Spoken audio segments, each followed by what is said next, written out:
আকৃতিতে স্পষ্ট এই দৈত্যাকার কঙ্কালটি হাতির। এই বন্য হাতির বয়স অন্তত 150 বছর, যা এখন সংরক্ষিত আছে চট্টগ্রাম ভেটেরিনারি অ্যানিম্যাল সায়েন্স বিশ্ববিদ্যালয়ে স্থাপিত দেশের প্রথম অ্যানাটমি মিউজিয়ামে। শুধুই কি একটি হাতি? এই অ্যানাটমি মিউজিয়ামে ঠাঁই হয়েছে গরু, হরিণ, শূকর, বাঘ সহ প্রায় 60টি প্রাণীকুলের কঙ্কাল। আছে মানুষের কঙ্কালও।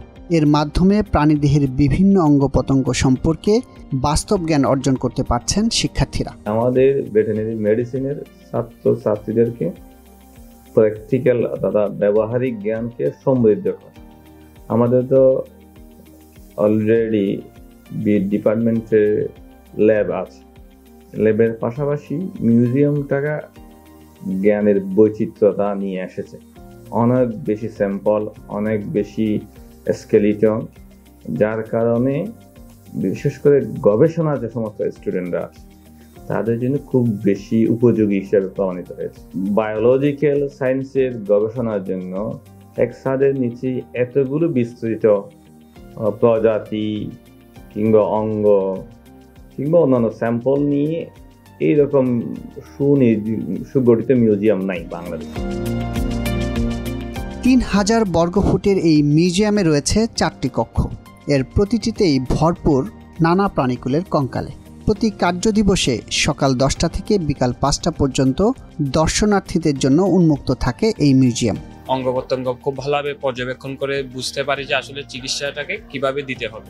তো এই জ্ঞানগুলো আমাদের খুবই কাজে লাগে এবং আমরা চেষ্টা করি যে জিনিসগুলো যত পরিপূর্ণভাবে দেখে দক্ষতার সাহায্যে দেখা যায় এবং সেটার জন্য অবশ্যই আমাদের এই প্রাণীগুলোর যে আমাদের এই হাড় আছে, বিভিন্ন ধরনের আমাদের স্পেসিস আছে, ওগুলো দেখতে হয়, স্পেসিমেনগুলো দেখতে হয়।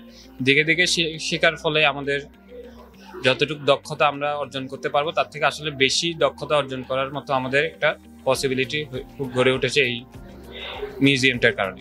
বেশ কয়েকটা ওয়াইল্ড অ্যানিমেলও আছে, প্রত্যেকটা স্পেসিস এখানে দেওয়া আছে, যার কারণে আমাদের দেখতে অনেক সুবিধা হয় আর পড়তে অনেক সুবিধা হয়। যেটা বইয়ে পড়ে অনেক সময় আমাদের বুঝতেও সুবিধা হয়, সেই জিনিসটা আমরা স্যাররা প্র্যাকটিক্যালি আমাদেরকে এখানে ল্যাবে নিয়ে এসে বুঝান, অ্যানাটমি মিউজিয়ামে এসে বুঝান।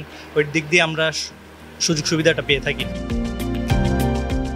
গবেষণার জন্য রাসায়নিক পদ্ধতিতে বিভিন্ন প্রাণীর ফুসফুস, হৃৎপিণ্ড, যকৃৎ সহ নানা অঙ্গ প্রত্যঙ্গ সংরক্ষণ করা হয়েছে অ্যানাটমি মিউজিয়ামে।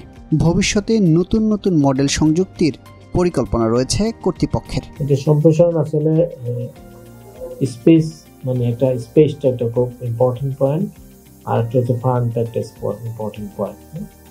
তা এবং একটা আরেকটা হলো অ্যানিমেলের যে কঙ্কালগুলা, এটা পাওয়াটাও একটা মানে একটা টাফ ব্যাপার। বিভিন্ন ধরনের অ্যাক্ট মানে রোলস আছে, যার কারণে আমরা অনেক সময় নিজে মানে যদি ইচ্ছে করি তারপরেও কিন্তু বাকিগুলো আমরা কালেকশন করতে পারি না। বিভিন্নভাবে আমরা এগুলো কালেকশন করার জন্য চেষ্টা করি।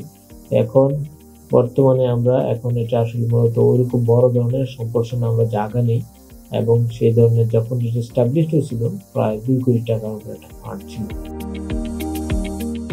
বাংলাদেশ বিশ্ববিদ্যালয় মঞ্জুরি কমিশনের হ্যাকেপ উপপ্রকল্পের আওতায় বিশ্ব ব্যাংকের আর্থিক সহযোগিতায় 2017 সালে প্রতিষ্ঠা করা হয় এই অ্যানাটমি মিউজিয়াম।